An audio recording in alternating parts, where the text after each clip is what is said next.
Assalamualaikum warahmatullahi wabarakatuh. Waalaikumsalam warahmatullahi wabarakatuh. Halo sahabat Ramadan, selamat datang di podcast Ramadan Ceria bersama Anak Hebat. Podcast yang selalu menemani hari-hari kalian di bulan suci Ramadan dengan cerita seru, ilmu bermanfaat, dan tentunya penuh kebaikan. Ramadan adalah bulan yang penuh berkah. Nah, sahabat tahu nggak, Ramadan juga disebut sebagai bulan Al-Quran. Betul banget, karena Al-Quran pertama kali diturunkan pada bulan Ramadan, tepatnya pada malam Lailatul Qadar. Hari ini kita akan membahas tema yang sangat istimewa, yaitu keutamaan membaca Al-Quran. Dan sudah hadir bersama kita narasumber yang luar biasa, guru PE kita tercinta. Assalamualaikum Bapak. Waalaikumsalam warahmatullahi wabarakatuh. Halo Mbak Nazwa dan Mbak Mira dan anak-anak hebat semuanya. Halo juga Bapak. Bapak, kenapa sih membaca Al-Quran itu sangat dianjurkan, apalagi di bulan Ramadan? Nah, anak-anak hebat semuanya, baik yang ada di studio maupun yang ada di rumah, membaca Al-Quran itu adalah ibadah yang sangat mulia sekali. Bahkan setiap huruf yang kita baca itu akan mendapatkan pahala. Setiap huruf ya Bapak? Wah, banyak sekali ya. Betul sekali Mbak Mira. Jadi dalam hadis disebutkan ya, satu huruf itu akan mendapatkan 10 kebaikan. Jadi kalau kita membaca satu ayat saja, sudah berapa pahala yang sudah kita dapatkan. Masya Allah. Jadi kalau kita rajin tadarus setiap hari, pasti pahala kita semakin banyak ya. Iya, betul sekali Mbak Nazwa. Karena apalagi di bulan Ramadan ini. Jadi pahala yang kalian lakukan itu akan berlipat ganda seperti itu. Bukan hanya untuk di membaca Al-Quran saja, tapi di semua pun apapun yang kalian lakukan amal kebaikan itu akan mendapatkan pahala yang berlipat ganda. Tidak sama di hari-hari biasa seperti itu. Jadi makanya kita ketika di bulan Ramadan ini diusahakan lebih banyak untuk membaca Al-Quran. Karena apa? Selain itu hati kita akan menjadi lebih tenang.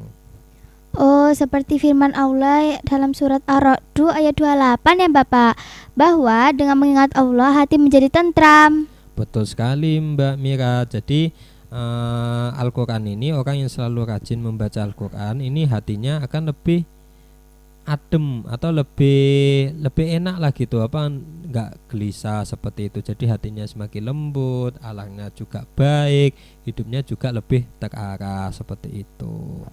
Bapak, apa saja manfaat membaca Al-Quran untuk anak-anak seperti kami? Nah, manfaatnya pasti banyak sekali Mbak Nazwa. Jadi walaupun untuk anak-anak yang masih belum bisa baca Al-Quran misal, ndak usah merasa aduh saya belum bisa membaca. Tetap saja membaca, kan bisa baca Al-Quran kan ndak harus dari surah Al-Baqarah sampai An-Nas, kan bisa dari surat An-Naba sampai An-Nas. Kan surat An-Naba sampai An-Nas otomatis kan anak-anak pastinya hafal semua kan gitu. Jadi murojaah aja dari An-Naba sampai An-Nas. Besok seperti itu lagi dari surat An-Naba sampai An-Nas.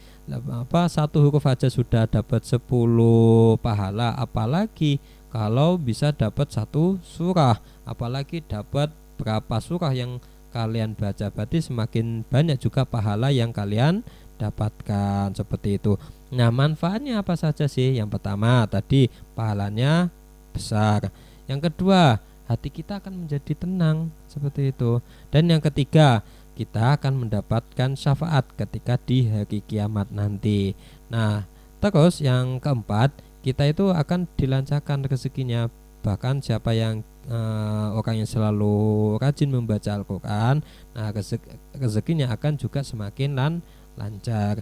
Dan yang terakhir, menjadikan anak yang soleh dan soleha. Wah, lengkap sekali ya manfaatnya.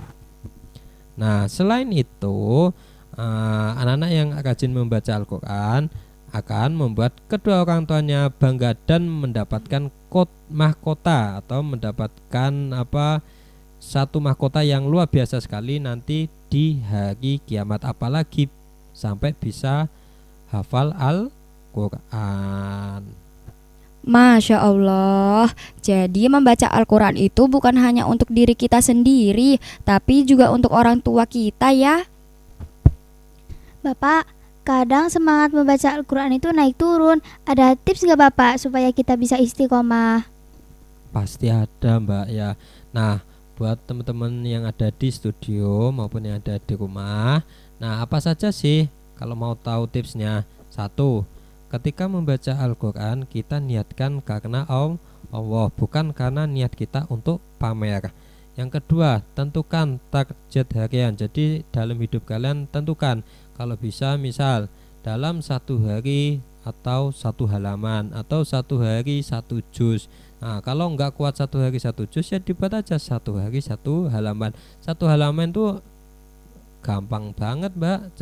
Jadi hanya 5 ayat, 4 ayat. Kan berapa lama? Paling lama 5 menit saja. Masa baca segitunya 5 menit tidak bisa dalam satu hari. Terus juga apa? Kita juga untuk membaca setelah sholat. Jadi ketika sholat kita usahakanlah waktu mungkin 5 menit saja untuk baca Al-Quran, walaupun 5 ayat atau 4 ayat saja seperti itu. Dan kalau bisa ketika di bulan Ramadan ini kan ada namanya kegiatan tadarusan, yaitu kalian perbanyak tadarusan, ikut di masjid, baik itu di musola atau di pengajian atau di sekolah seperti itu. Wah, seru sekali kalau tadarus bareng teman. Betul sekali, dengan bersama-sama itu kita bisa saling menyemangati satu sama lain. Sebelum kita tutup, Bapak ada pesan khusus untuk Ramadan? Nah, untuk Ramadan kali ini buat untuk anak-anak hebat semuanya, baik yang ada di studio maupun yang ada di rumah, jadikan bulan Ramadan ini sebagai momen untuk lebih dekat dengan Al-Quran. Jangan hanya rajin di bulan Ramadan saja, tapi juga setelah bulan Ramadan juga, seperti itu. Masya Allah, terima kasih banyak Bapak atas ilmunya hari ini. Sahabat Ramadan, yuk mulai hari ini kita lebih rajin membaca Al-Quran. Karena anak-anak hebat adalah anak yang dekat dengan Al-Qurannya. Wassalamualaikum warahmatullahi wabarakatuh.